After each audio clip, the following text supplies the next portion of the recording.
Salam, axşamınız xeyir olsun. Günaz TV-yə baxırsınız. Studiyada Aynur Zahid əvvəlcə əsas xəbər başlıqlarına qısaca nəzər salaq. İrana hücum mesajı verildi. Hazırıq. Netanyahu, Hizbullah liderinin qətlinin təfərrüatlarını açıqladı. Növbəti köç karvanı Sarıcalı kəndinə çatıb. Suriya qüvvələri ilə Druzlar arasında toqquşma baş verdi. Pakistan-Hindistan savaşı 3-4 günə başlaya bilər. İndi isə daha ətraflı. Növbəti köç karvanı Ağdam rayonunun Sarıcalı kəndinə çatıb. Bu mərhələdə köçürülən 169 nəfərdən ibarət 39 ailəyə yeni tikilmiş fərdi yaşayış evlərinin açarları təqdim olunub.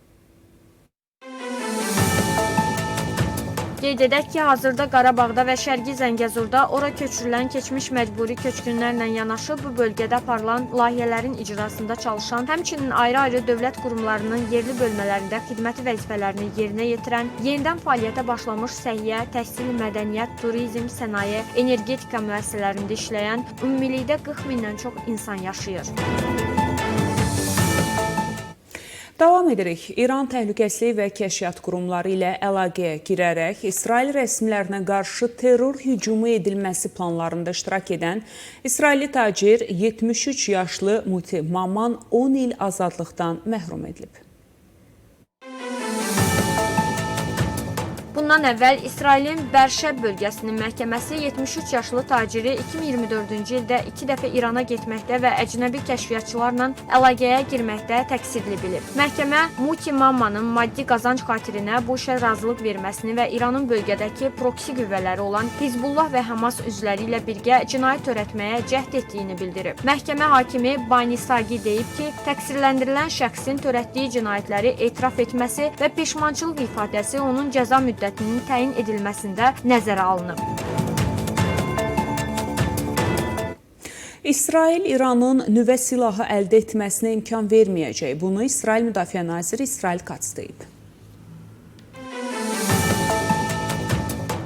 Katz vurğulayıb. Mərkəzi missiya İranın nüvə silahı əldə etməsinin qarşısını almaqdır. İsrail İranın nüvə silahı əldə etməsinə imkan verməyəcək. Biz buna hazırıq. Əlbəttə Amerika ilə dərin dialoqa da hazırıq. Müdafiə naziri əlavə edib ki, əgər İrana hücum etmək zərurəti yaranarsa, İsrail bunu edəcək. O bildirib. Sonda qərar qəbul etmək tələb olunanda güvənə biləcəyimiz birinin olduğunu bilirik. Bunları icra edərək birinin olduğunu bilirik və bu İran da daxil olmaqla hər yerə aiddir. Hücum etmək zərurəti yaranarsa, bunu edəcək biri var.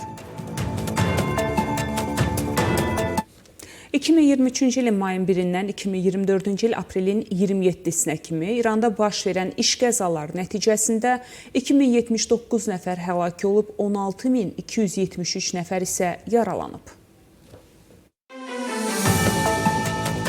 Məlumata görə ölümlə nəticələnən qəzalar əsasən hündürlükdən yıxılma, bərk cismin dəyməsi, elektrik cəryanının vurulması ilə əlaqəli olub. Tikinti sahəsində çalışan işçilər arasında isə ölümlə nəticələnən qəzaların sayı daha çox olub. Müstəqil sinfi fəallar rəsmi rəqəmlərin həqiqəti əks etdirmədiyini, ölüm və yaralanma hallarının verilən rəsmi statistikada göstərildiyindən çox olduğunu bildiriblər. Qeyd edək ki, İran iş yerlərində təhlükəsizlik qaydalarının qorunmadığına görə dünya ölkələri arasında 102-ci yerdədir.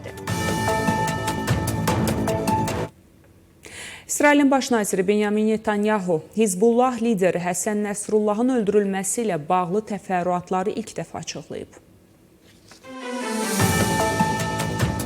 Netanyahu bildirib, biz onun harda olduğunu dəqiq bilirdik. Qərar asan deyildi. Nəsrullah şiələr arasında Ayətullah Xameynidən sonra ikinci ən populyar lider hesab olunurdu. Üstəlik başa düşdüm ki, Tehranın hərəkətlərinin istiqamətini təyin edən əsasən Nəsrullahdır və onun yoxluğu bütün quruluşa ciddi zərbə olacaq. O qeyd edib ki, İsrail Nazirlər Kabinetində müzakirələr olsa da Amerikaya məlumat verməməyi qərarı alıblar. Dedim ki, ən yaxşı halda təyyarələr artıq havada olanda son anda məlumat verəcəyik. New Yorka uçmazdan əvvəl Müdafiə Nazirini və Baş Qərargah rəisini hamısını ayrı otağa yığdım. Hərəkət etmək qərarına gəldik. Nəhayət, təyyarədə əməliyyatı təsdiqlədim. Nyu-Yorkdakı oteldə telefonla kabinetin onlayn iclasını keçirdik və son əmri mən verdim. Nəsrullah əvəzedilməz bir fiqur idi. Onlar hələ də yerini tuta biləcək lider tapmayıblar. Bu da Suriya müharibəsi zamanı minlərlə döyüşçünü səfərbər etmək üçün Nəsrullahdan əhəmiyyətli yardım alan Bəşər Əsədi ciddi şəkildə zəiflətdi.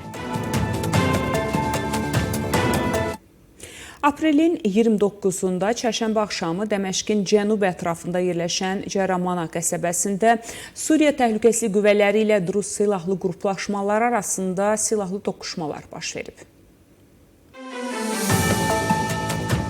Mənbələrin verdiyi məlumata görə, Druz dəstələri hökumət qüvvələrinə qarşı ağır silahlardan atəş açıblar. Suriya Təhlükəsizlik orqanlarının bildirdiyinə görə, qarşıdurma nəticəsində 2 nəfər həlak olub, daha 8 nəfər isə yaralanıb. Hadisədən sonra bölgədə vəziyyəti sabitləşdirmək məqsədi ilə hökumət əlavə qüvvələr cəlb edib və təhlükəsizlik tədbirlərini gücləndirib.